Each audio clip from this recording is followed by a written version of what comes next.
Welcome back, everybody.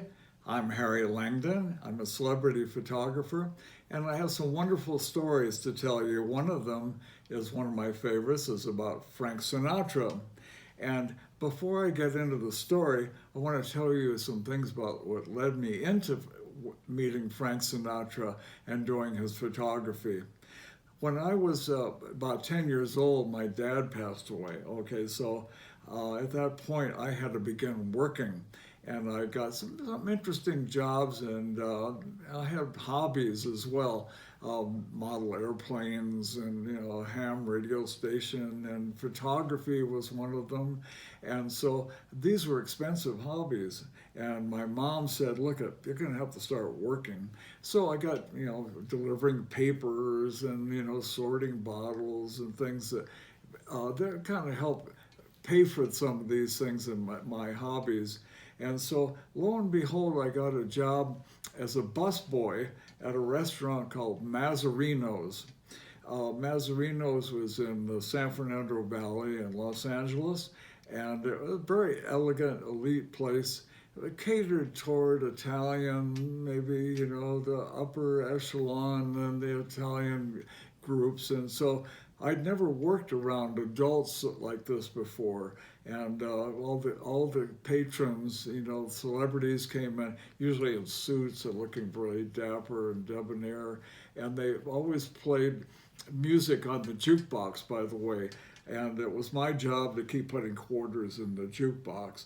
And they played all these Italian songs about Mario Lanza and all them, Frank Sinatra, by the way, music. And so I went on working there, and I was doing a good job. I was making really good money. And so, lo and behold, one day, Frank Sinatra came in with his beautiful wife, Ava Gardner. I'll always remember that because she had just done a movie called Barefoot Contessa, which I saw, and I was just, everybody's mouths dropped open when he came in with Ava. And so the lights were very dark in there, by the way, and I was the only busboy in this big Italian restaurant. And so I didn't know any better. All busboys worked this hard. And so I didn't get a chance to talk to Mr. Sinatra, as we addressed him, always Mr. Sinatra. But I went on working, and by the way, this restaurant was very, very elegant, and it was just kind of family oriented. And so time went on, and I went on with doing other jobs and went on with my life, and I got acquired cars, and as a teenager, the typical things went on. My mother enrolled me in a Arthur Murray dance studio, where I became a great accomplished dancer. And so time went on, and I started getting more into my photography. And I thought maybe one day, maybe I'll get a photography studio. And now this is leading one thing leading to another now. And so there's the studios that I had were kind of real simple. My first studio, by the way, with 3 garages all joined together, and that was my studio. And so eventually, by the time I was 30 years old, I had some really nice clients, Diana Ross and Aretha Franklin, Dionne Warwick, and Arnold Schwarzenegger. I was kind of moving up in the celebrity photography realm. And so I didn't realize that one day perhaps Frank Sinatra would come in. And yes, lo and behold, ironically, I got a call from Frank Sinatra's publicist. Now, Frank Sinatra had no idea that I used to bust and take the dirty dishes off of his table. And so I didn't want to mention that. But eventually he came in, and this is kind of like a test shooting to see if he liked me, because celebrities like to get to know the photographer, the guy behind the camera. And so we became good chums, and his sessions were really interesting. That we would put a mark on the floor in the studio, and that was where he was going to stand.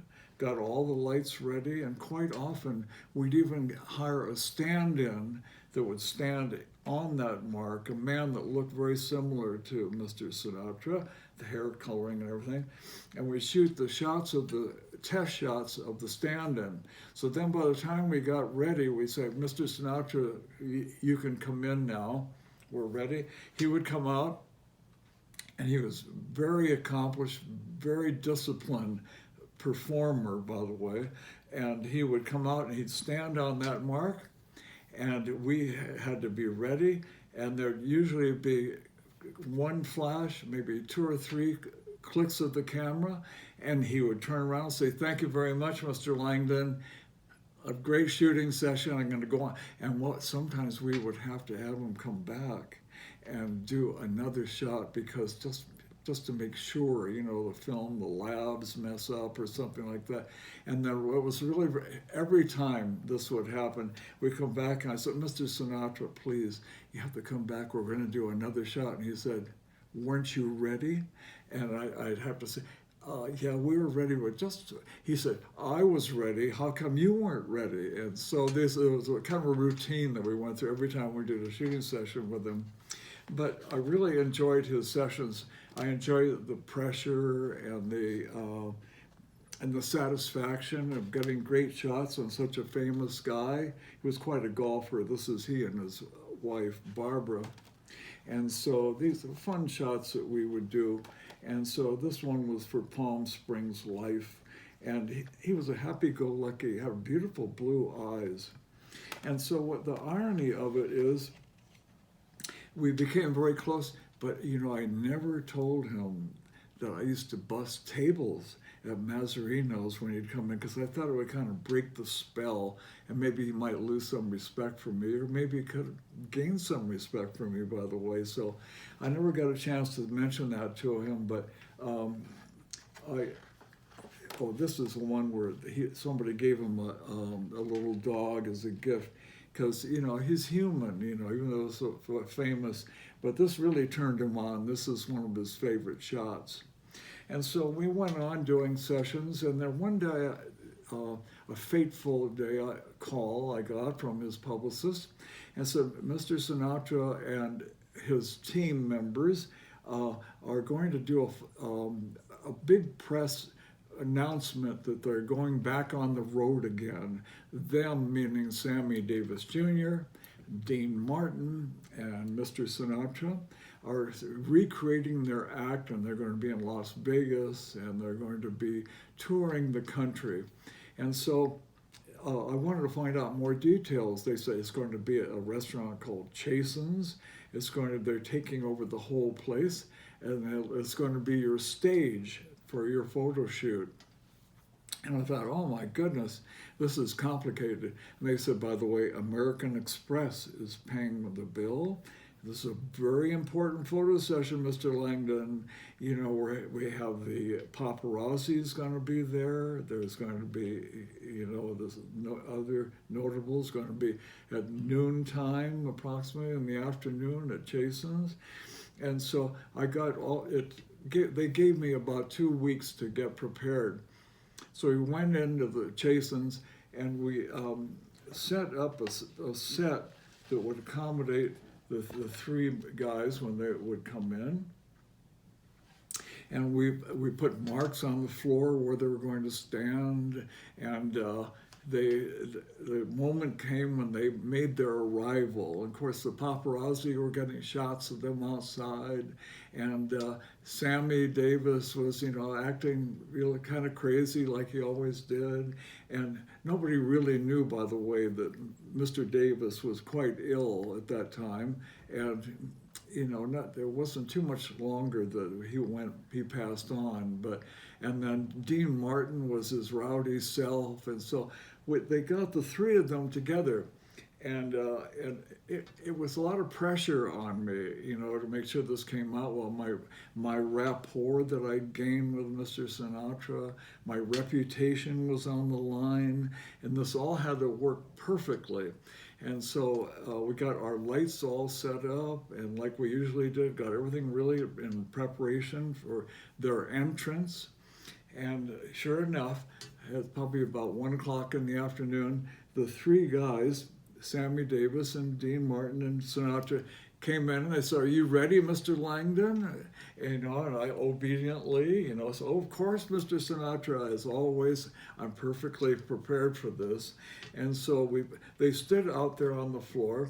And what we did in those days, we used to shoot a Polaroid picture that was in the camera and shoot one test shot to make sure all the lights worked and everything was nothing was, in the background that wouldn't work.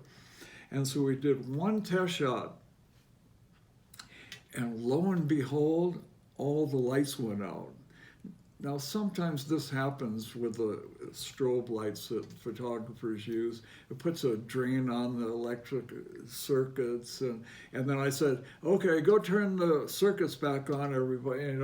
We'll be ready, Mr. Sinatra, just a minute." And they started getting restless because they figured these guys are kind of rowdy.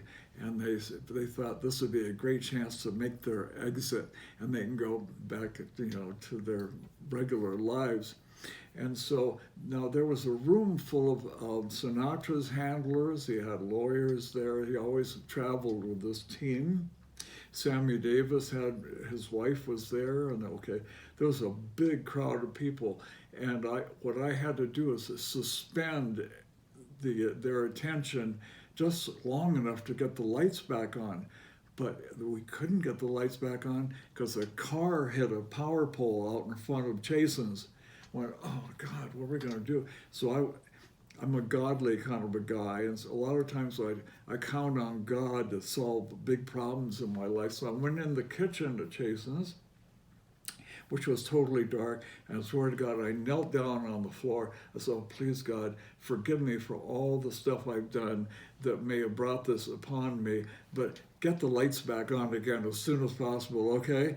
And so at that point, I thought, they kept saying, "We're going to leave, Mr. Langdon. We're going to leave. Where are you?" So I thought if I go out and I hide out in the parking lot with the parking attendants, they couldn't find me in order to cancel the shooting session and let the paparazzi do the shot. So I thought, oh man, there's so much writing on.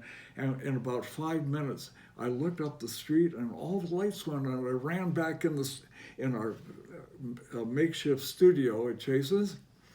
And I went and said, "Okay, everybody, where is everybody, And they're all going, "Oh, thank goodness you're back, Mr. Langdon. We're gonna cancel the shoot if you hadn't come back." So anyway, okay, no problem. As it get back on the marks on the floor, wow, that was a miracle. I swear to God, it was a big miracle happened. So I got the three of them back together. And they stood on their marks obediently. By now, they were really kind of rowdy-ish, They had one on me now, and so they went on kind of acting like they usually did, and they were a real fun group of guys. And so when I went on, I shot probably only about 10 more shots, and the Sinatra wanted to play a trick on me. He turned around, he grabbed a big palm leaf off of one of the palm trees and stood back on the mark, and he put a palm leaf in front of him, like Adam, so anyway. So these guys were a lot of fun, but thank goodness I got the shots. The shooting session came out really, really well. I continued on with my great relationship with Mr. Sinatra. And eventually I did some other big shooting sessions. One of them was in New York at the Waldorf, and another one was for A&A Airlines. But I'm not going to tell you about those today. I'll save those for another episode. So thanks very much for coming back and listening to my stories. And I hope it was interesting. And I really, by the way, love it when you guys give me comments. And I read all of them and try to respond to your comments. And I like it when you give a thumbs up, even, you like it. And so thank you very much for your attention. And you can see more of my pictures, by the way, on Getty Images, Langdon. And you'll see a whole bunch more of my work. So thanks again for being such a good audience. I love you guys, and I'll see you again. Bye.